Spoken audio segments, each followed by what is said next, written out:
World top rankings ఉన్న universities లో ఎలాంటి ఐఎల్స్ రాయకుండా ఫ్రీ ఎడ్యుకేషన్ అండ్ స్కాలర్షిప్ అందుకోవాలంటే కాంటాక్ట్ విదేశ్ కన్సల్ట్స్. నమస్తే కేఎస్ ప్రసాద్ గారు. నమస్తే అమ్మా. సార్, తెలంగాణలో ఫలితాలు వచ్చేసాయి, ప్రభుత్వ ఏర్పాటుకు అంతా సిద్ధమైపోయింది, ఒక కొలిక్కి వచ్చేసింది ఇక్కడ పరిస్థితి. అయితే రేవంత్ సీఎం కాబోతున్నారు. సార్, ఇప్పుడు ఈ ఫలితాలు కానీ ఈ ప్రభావం ఏపీ మీద ఏ విధంగా ఉండే అవకాశం ఉంది? ఏపీ మీద కాంగ్రెస్ మళ్ళీ అక్కడ రివ్యాంప్ అవడానికి ఒక ఛాన్స్ అయితే ఉంటుంది. ఎందుకంటే మీరు కుదేలే ఉన్న ఇక్కడ కాంగ్రెస్ కర్ణాటక ఎలక్షన్స్ తర్వాత ఇక్కడ రివ్యాంప్ అయింది. ఈ ఎఫెక్ట్ గ్యారంటీగా ఆంధ్రప్రదేశ్ కాంగ్రెస్ మీద పడే ప్రభావం ఉంటుంది. అందరూ ఇక్కడ కాంగ్రెస్ ఏముంది ఏం లేదన్న దగ్గర ఇక్కడ మీకు బీఆర్ఎస్ పార్టీ ఆంధ్రప్రదేశ్ రాజకీయాలకు ఒక గుణపాఠం నేర్పింది. ఎందుకంటే ఎక్స్పైర్డ్ ఫేసెస్ అన్నది, ఫేసెస్ ఎక్స్పైర్ అయిపోయి ఇక్కడ ప్రజలు ప్రభుత్వం మార్పు అన్న దాంట్లో ఫేసెస్ త్రూగా ఒక ఎక్స్పెరిమెంటల్ మాడ్యూల్ ఇచ్చారు. కొత్తగా ఎవరికైతే అవకాశాలు రెండు పార్టీలు కల్పించి వాళ్ళందరినీ 100% సక్సెస్ రేషియోతో చూపించారు ఇక్కడ. అండ్ వేరాస్ ఇక్కడ మీరు గమనిస్తే కాంగ్రెస్ పార్టీని ఓడగొట్టే ప్రాసెస్లో బీజేపీ పార్టీ ఎన్హాన్స్ అయింది. ఇది 6 నుంచి 13%. సో ఈ క్యాలిక్యులేషన్స్ కనుక ఆంధ్ర ప్రభావం చూపిస్తుంది అంటే స్తబ్దంగా పడి ఉన్న కాంగ్రెస్ పార్టీ ఒక ఎన్హాన్స్ అవ్వడానికి ఒక అవకాశం. అండ్ అక్కడ క్యాండిడేట్ల పరంగా వ్యతిరేకత, నేను ఎన్నోసార్లు చెప్తుంటాను, జగన్మోహన్ రెడ్డి సార్ ఎట్టి పరిస్థితుల్లో 80 మొహాలను ఎత్తి అవతలు వేయాలి గ్యారంటీగా. బేర్మెన్ అంటే 50% ప్రక్షాళన చేయాలి. చేయకపోతే దాని వ్యతిరేకత అన్నా లేకపోతే ప్రభుత్వం మీద పడిన నెగిటివిటీ అంతా వాళ్ళ వ్యక్తుల రూపంలో బయట తీయాలి. ఇక్కడ అదే జరిగింది ఇక్కడ. సో ఆంధ్రప్రదేశ్ ప్రభుత్వం మీద పడే మార్పు ఏంటంటే అక్కడ ప్రజలు ఎంత పర్సంటేజ్ ఆఫ్ పీపుల్ సంక్షేమ పథకాలు ఇక్కడ మీకు తెలంగాణకి ఆంధ్రాకి ఎందుకు కంపేర్ చేస్తున్నారో కూడా నాకు అర్థం కావట్లేదు. ఎందుకు అంటే ఫేసెస్ చేంజ్ అన్నది ఒకే ఒక్క ఆప్షన్ తప్ప రెండో ఆప్షన్ ఏంటంటే సంక్షేమ పథకాలు ఇక్కడ ఏవైతే బీఆర్ఎస్ పార్టీ చేసిందో లేదంటే నిరంతరం ప్రజల్లోకి వెళ్ళి చెప్పుకునే కార్యక్రమంలో ఆంధ్రప్రదేశ్లో ఎమ్మెల్యేలని మంత్రుల్ని జవాబుదారీతనం చేస్తూ ప్రతినిత్యం ప్రజల్లో ఉంచే కార్యక్రమం తెరలేపాడు. అండ్ సంక్షేమానికి ప్రతి గడపకి నాకు చేసి నీకు నేను ఇది ఇచ్చానని చెప్పగలిగాడు. ఇక్కడ ఏం చేశారో ప్రజలకు చెప్పుకోలేదు వీళ్ళు. ఈ అంచేత ఈ రెండు కంపేర్ చేయడం అనేది ఎంతవరకు సమంజసమో మీరే చెప్పండి.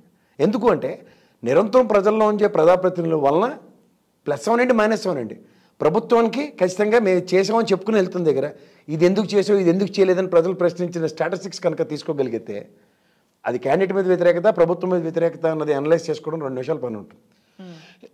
ఎప్పుడైతే అది క్యాండిడేట్ మీద వ్యతిరేకత అన్నది కనబడుతున్నప్పుడు ప్రభుత్వం ఇంకెన్ని చేయాలన్న విశ్లేషణ కనుక ఆంధ్రప్రదేశ్లో కేటగారికల్గా ఉన్నప్పుడు ఈ ఎలక్షన్స్ అక్కడ ఏ విధంగా ఎఫెక్ట్ పడతాయి. పైపచ్చి ఇక్కడ పోనీ ఒక ప్రత్యామ్నాయంగా ఉన్న ఇండియా కూటమిలో ఉన్న ఒక పార్టీ ఇక్కడ గెలిచింది అనుకోవడానికి లేకపోతే ఎన్డీఏ కూటమిలో ఉన్న పార్టీ ఇక్కడ గెలిచింది అని చెప్పుకోవడానికి అక్కడ ఆంధ్రప్రదేశ్ రాజకీయాల్లో 2 పార్టీలు ఎన్డీఏ అండ్ ఐఎన్డీఏ కూటమిల్లో రెండిట్లోనే లేవు కదా. అయితే ఏ ప్రాతిపదిక మీద ఇక్కడ ఎఫెక్ట్ పడుతుంది అన్నది ఇంకొక కోణం. సో ఒక పార్టీ వైబ్రేషన్స్ ఒక పుట్టుక ఈ పార్టీ ఏదైతే ఉందో తెలుగుదేశం అనేది కాంగ్రెస్కి వ్యతిరేక భావాలతో పుట్టింది.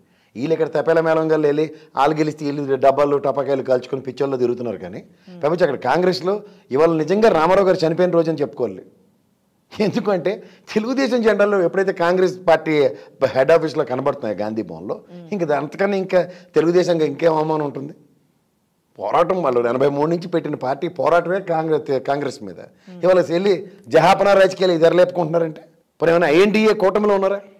మన జరిగి పిలిచి పేరెంటలు ఇచ్చిన కార్యక్రమాలు అన్నీ జరిగాయి కదా ఎన్డీఏకి ఐఎన్డీఏకి. ఆ రెండింటి దగ్గరే పెద్ద మొత్తం ఐదులను పిలవలేదు కదా. పిలవనప్పుడు దేనికి ఎగేసుకుని సరదా పడుతున్నారు. అంటే ఒక ముసుగేసుకొని ఇక్కడ రేవంత్ రెడ్డి త్రూగా మళ్ళీ ఏమైనా ఆల్టర్నేటివ్ మెకానిజం క్రియేట్ చేసుకుంటూ ఐఎన్డీఏ కూటమా మీకు మామూలుగానే ధైర్యశాసలు ఆమడ దూరంలో ఉన్నారు నరేంద్ర మోడీ గారు బీజేపీ పార్టీ అంటే. ఇప్పుడు ఐఎన్డీఏ కూటమిలో ఉంటే మామూలుగా ఉంటుంది మీకు సినిమా మామూలుగా ఉంటుందా? అందులో ఇవాళ బీజేపీ 1000 కళ్ళతో డాక్ కళ్ళతో ఎదురు చూస్తుంది ఎవడెవడు మూవ్స్ ఎట్లా ఉన్నాయన్నది. నీ మూవ్ తీసుకెళ్ళి కాంగ్రెస్కి అనుసంధానించుకుని చేస్తూ ఇది ఆంధ్రప్రదేశ్ మీద రాజకీయాల మీద ప్రభావం చూపిస్తుందంటే సార్ ఇప్పుడు అంటే చంద్రబాబు గారు వీళ్ళు అందుకే ఆలోచిస్తున్నారు అనుకోవచ్చు సార్. ఎందుకంటే మొన్నటి వరకు ప్రచారం ఎట్లా జరిగిందో మనం చూసాం. వీళ్ళు అక్కడ ఈ పార్టీ నేతలు కానీ జెండాలు కనిపించడం ఇవన్నీ తెలంగాణ అంటే అక్కడ కాంగ్రెస్ దగ్గర కూడా గాంధీ భవన్లో కూడా కనిపించిన పరిస్థితి రేవంత్ గెలిచిన తర్వాత ఫలితాలు వచ్చిన తర్వాత కూడా. కానీ ఇప్పుడు సపోర్ట్ చేశామని ఒక మీడియా ఏదైతే కొన్ని ప్రచారం చేస్తున్నాయో ఆ ప్రచారానికి కూడా కొంత వీళ్ళు భయపడుతున్న పరిస్థితి కనిపిస్తుంది. మీరు ఇప్పుడు అన్నట్టుగా బీజేపీకి ఎక్కడ దూరం అవుతామో కోపం వస్తుందేమో అన్న పరిస్థితి. ఇప్పుడు ఈ ఒక అడ్వాంటేజ్ సిచ్యువేషన్ క్రియేట్ అయిన రేవంత్ రెడ్డి లెటర్ కూడా ఈ పసుపు జెండాలు డ్యామేజ్ క్రియేట్ చేస్తాయి. అండ్ మోర్ ఓవర్ ఇవాళ మీరు ఒకటి గమనిస్తే ఇక్కడ ఏ పార్టీ అయితే ఎన్డీఏలో ఉందో ఉదాహరణకి జనసేన పార్టీ ఇక్కడ వాళ్ళకి వచ్చిన ఓట్లు 100 కన్నా తక్కువ బరిలెక్క కన్నా తక్కువ వచ్చినాయి. ఈ ఎఫెక్ట్ ఆంధ్రప్రదేశ్ మీద ఎలా ఉంటుంది? ఇక్కడ తెలంగాణలో ఉన్న తెలుగుదేశం నిలబడక శ్రేణులకు ఒక పిలుపు ఇవ్వని అధినాయకుడు అక్కడ తగుదనమ్మా అని జనసేనతో పొత్తు అని చెప్పి ఎలక్షన్స్కి ఇద్దరు కలిపి వెళ్తే జనసేనలో ఎలా ఆత్మస్థైర్యం దెబ్బతింటుంది? అక్కడ పవన్ కళ్యాణ్ ఇక్కడ ఏం చేశాడు? బీజేపీ మోకాలు తీసుకుని జనసేన అన్నాడు. రేపు పొద్దున అక్కడ తెలుగుదేశం మోకాలు తీసుకొచ్చి జనసేన అంటే యాక్సెప్టెన్స్, కన్సిడరేషన్స్ ఇవన్నీ కూడా మళ్ళీ ప్రశ్నవలే కదా.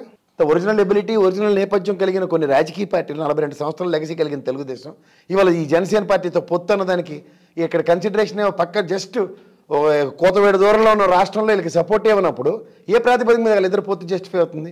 ఈ విషయంలో బీజేపీ ఖచ్చితంగా పిచ్ ఆన్ అవుతుంది కదా. అక్కడ if they pitch in to the situation what they will explain జనసేనకి, నువ్వు మమ్మల్ని కాదని వాళ్ళకి వెళ్తే మాకు వాళ్ళ మీద ఎలాగో నమ్మకం లేదు, నువ్వు వాళ్ళతో ఏ నమ్మకంతో ముందుకు వెళ్తున్నావు అంటే ఎన్డీలో జనసేనకి కూడా ప్రశ్నార్థకమే కదా. సో ఈ ఎలక్షన్స్ అన్ని పరిణామాల్లో ఆంధ్రప్రదేశ్లో ఒక పార్టీ పొత్తు పెట్టుకున్న దానికి అక్కడ ఆ పార్టీ వేరే పార్టీతో పొత్తు ఉన్న దానికి ఎఫెక్ట్ ఎలా ఉంటుందో, లేకపోతే రీవ్యాంప్ అవుతుందన్న విషయంలో ఇక్కడ తెలంగాణ వైబ్రేషన్స్ కర్ణాటక నుంచి తీసుకుంది అన్నప్పుడు ఖచ్చితంగా ఆ తెలంగాణ వైబ్రేషన్స్ ఆంధ్ర కాంగ్రెస్ నాయకులు తీసుకోవడానికి ఛాన్స్ ఉంటుంది కదా.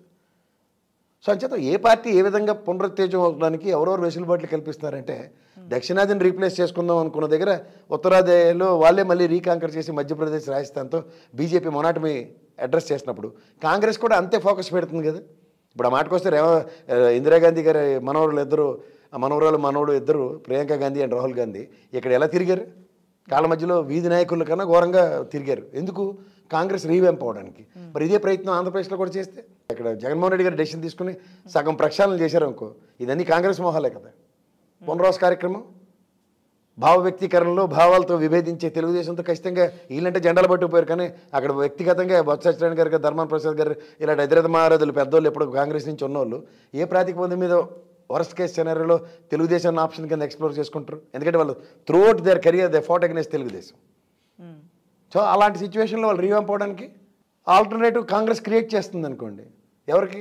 ప్రభుత్వ వ్యతిరేకత తీల్చడానికి. ఇక్కడ అదే కదా 13% బీజేపీ చేసింది. ఈ పాఠం కాంగ్రెస్ కూడా నేర్చుకుంటుంది కదా.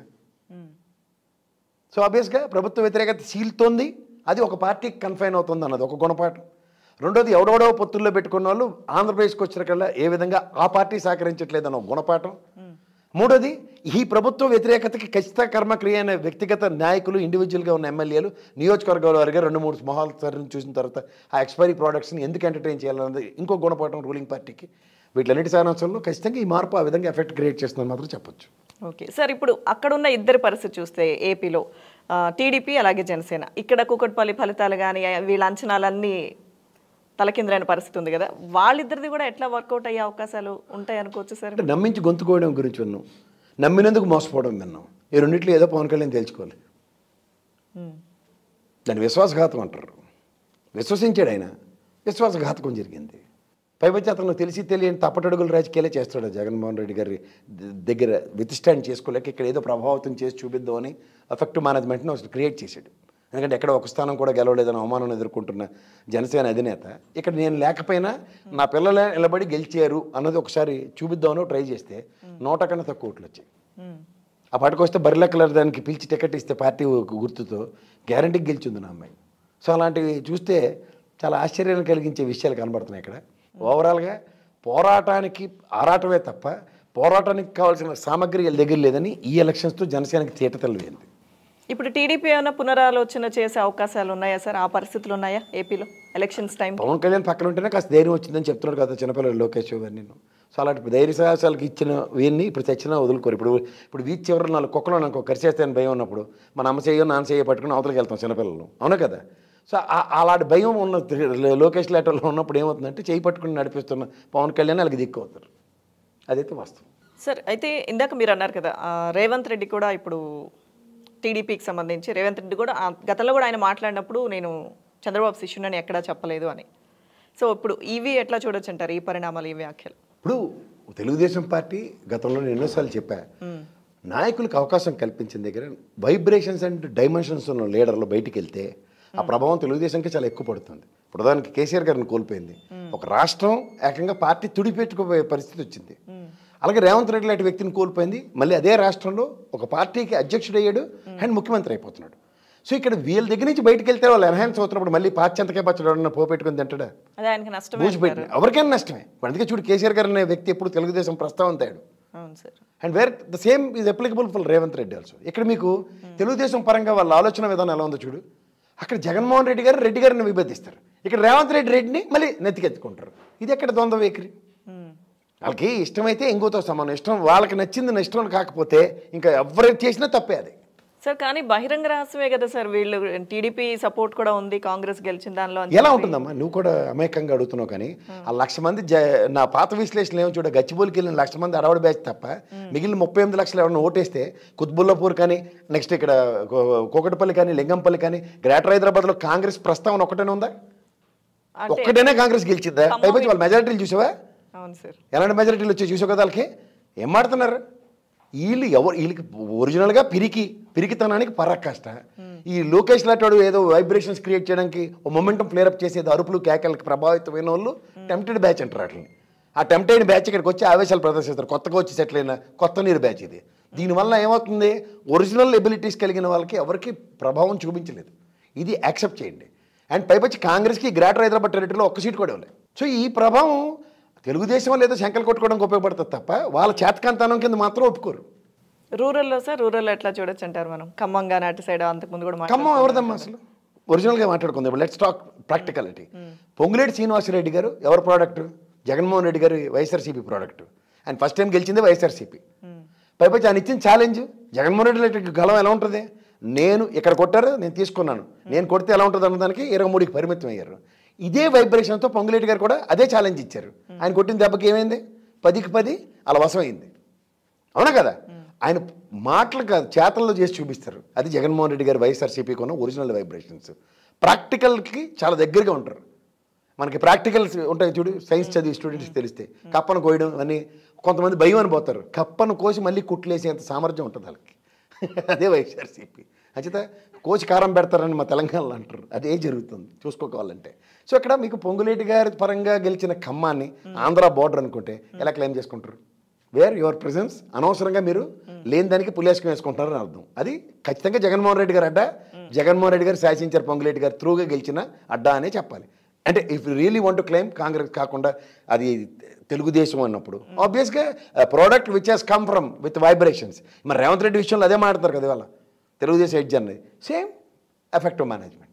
కమింగ్ ఇటు నల్గొండ విషయం కూడా చెప్తా. 4 రెడ్లు 4 ఆవుల్లో విడిపోయి ఉన్నప్పుడు పులి ఒక్కొక్క ఆవుని చంపేసింది గత 2 ఎలక్షన్లో. అక్కడ ఉన్న 4 రెడ్లు సామర్థ్యం కోమటిరెడ్డి గారు, దామోదర్ రెడ్డి గారు అండ్ మళ్ళీ మన ఉత్తమ్ కుమార్ రెడ్డి గారు, జానారెడ్డి గారు కలిశారు. 4 మొత్తం ఖమ్మం టెరిటరీస్ అన్నిటినీ ప్రభావితం చేయగలిగారు రెడ్డి సామాజికం. అందుకే వాళ్ళు చూడండి 57 మంది మొత్తం రెడ్లు గెలిచారు తెలంగాణలో. సో ఇవన్నీ కనబడుతున్నప్పుడు కూడా ఇంకా ఓవర్ యాక్షన్లు చేస్తే ఏం చెప్పాలి? అంటే ఓవర్ యాక్షన్లు చేసుకుంటూ మా తాతల నేతలు తాగేవారు, మా మూతులు వాసనలు చూడండి అంటే పొంగులేటి గారు మా తెలుగుదేశం అంటే ఎంత అబద్ధమో ఎంత బూతో. ఎందుకంటే తెలుగుదేశం నుంచి బీఆర్ఎస్ నుంచి మళ్ళీ కాంగ్రెస్. అక్కడ మీ ప్రస్తావన లేదు. So where it comes to ఇక్కడ మీకు ఆంధ్ర ప్రభావం అన్న దగ్గర ప్రభావితం చేసి ఈ సెటిలర్లు అందరూ ఏం చేయగలిగారు?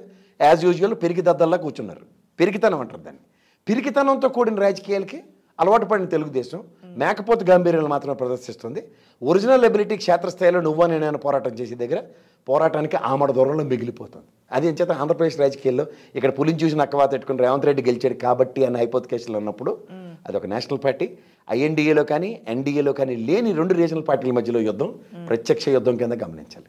సార్ ఫైనల్లీ సార్, ఈ సోషల్ మీడియాలో ఇంత చర్చలు ఇవన్నీ జరిగే వరకు మరి ఎందుకు వాళ్ళు అట్లా సైలెంట్గా ఉన్నారు సార్? ఇప్పుడేమో వచ్చేసి మళ్ళీ ఇందాక అనుకున్నట్టుగా బీజేపీ ఎక్కడ ఇదవుతుందో అని చెప్పేసి వీళ్ళు భయపడుతున్నట్టుగా వార్తలు వస్తున్నాయి సార్. టీడీపీ భయపడుతున్నట్టుగా. అంటే చంద్రబాబు రిటర్న్ గిఫ్ట్ ఇచ్చారు కేసీఆర్కి, ఈ స్థాయిలో ఎందుకు సార్ ఇవన్నీ? ఇప్పుడు కేసీఆర్ నువ్వు చేసిన పనికి ఇక్కడికి వచ్చి కాంగ్రెస్తో కలిసి మాకు సపోర్ట్ చేయకుండా వాళ్ళకి సపోర్ట్ చేసినందుకు అన్నప్పుడు రివెంజ్ ఏం తీసుకున్నాడు? కేసీఆర్ అనే వ్యక్తి డైరెక్ట్గా ఎలక్షన్స్ ప్రభావితం చేయగలిగాడు. అక్కడ వీళ్ళు ఇండైరెక్ట్ ఎలక్షనే కదా, వీళ్ళు ప్రెజెన్స్ లేకుండా. ఇక్కడ ప్రెజెన్స్ కేసీఆర్ది ఉంది. ప్రెజెన్స్ లేని తెలుగుదేశం ఏం ప్రభావితం చేస్తుంది? ఆ మాటకు వస్తే జనసేనకి పిలిపిస్తే అప్పుడు మాట్లాడుందాం, లేదా అఫీషియల్గా రేవంత్ రెడ్డికి సపోర్ట్ చేసి ఉంటే మాట్లాడుందాం. ఒక్క ప్రెస్ నోట్ కూడా తెలుగుదేశం పార్టీ నుంచి ఆఫీస్కి రాకుండా వీళ్ళ మట్టుకు వీళ్ళు జబ్బలు చర్చుకుంటే అలా సినిమాలో బ్రహ్మానందం కూడా చూడు, ఆడికి నచ్చినప్పుడు దీపావళి చేసుకున్నట్టు ఉంటుంది. Okay sir, thank you Prasad గారు.